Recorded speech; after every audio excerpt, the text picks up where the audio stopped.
On the day I was injured, I was doing a route clearance patrol. My vehicle was struck by 2 IEDs.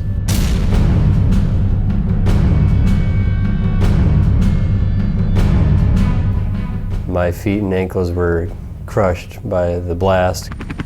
They helped me up through the top of the truck, and after that, they just wait for the helicopter to come and pick me up. I happened to be home during the day when they called.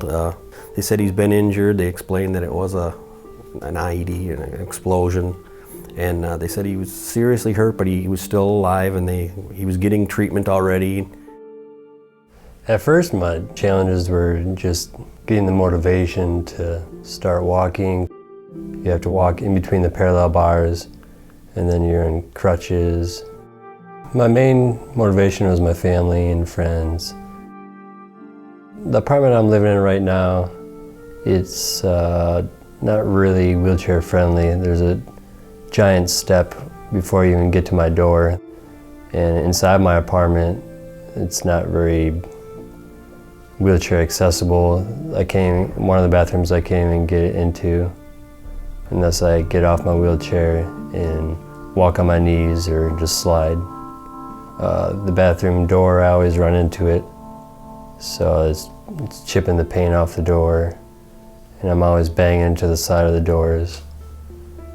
The kitchen area is really small. I can barely move my wheelchair in like a 360 degrees, and I always bang into the stove, or I'm banging into cupboards trying to get stuff out, and it's really hard to get stuff in the top cupboards.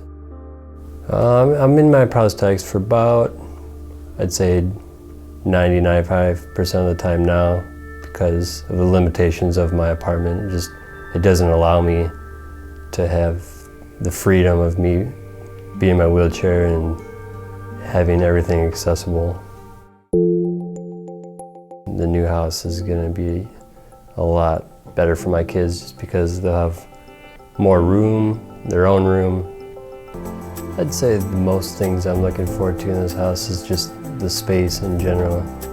The accessibility, getting in and out of the doors. Being able to move around my wheelchair without having to worry to bang into the cupboards, to run into the walls. The stove and the microwave being lower. I'm really looking forward to the big bathroom, to be able to take a shower or bath if I want to. I'll be able to access a lot more of those things in my wheelchair, and I won't have to rely on being in my prosthetics 90% of the day.